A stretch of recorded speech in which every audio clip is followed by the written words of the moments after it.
Passato e futuro, il mantenimento della veste e dell'identità, ma dentro un ponte in acciaio che non si vede, che è nascosto ovviamente dalle strutture storiche. Direi un lavoro strepitoso, fatto con maestria e i risultati si vedono. È un ponte nel ponte. Noi abbiamo tolto tutta la parte che sta sopra gli archi, abbiamo consolidato le fondazioni sia all'interno con jet grouting sia all'esterno con delle coronelle di micropali e poi dopo aver rinforzato i sostegni abbiamo poggiato una struttura in acciaio completamente indipendente dall'attuale struttura, cosa che ci ha consentito di attuare una sezione stradale di 3,75 m per corsia più due piste ciclabili da 1,60 m. Quindi praticamente abbiamo rimodernato un po' il ponte con grande rispetto dal punto di vista dell'aspetto ambientale, con collaborazione della soprintendenza, e adesso daremo un ponte che ha l'aspetto storico ma nuovo come realizzato oggi. Il vecchio ponte è stato svuotato, la parte superiore degli archi è stato poggiato un nuovo ponte in acciaio.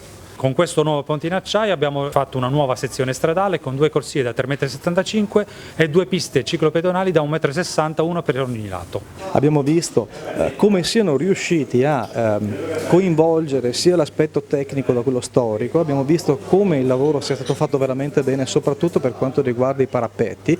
Abbiamo visto che è l'ultimo lavoro che rimane da fare, di quale sia stata l'attenzione per appunto cercare di fare in maniera tale che il patrimonio storico che rappresentava questo ponte non venga alterato, rimanga così.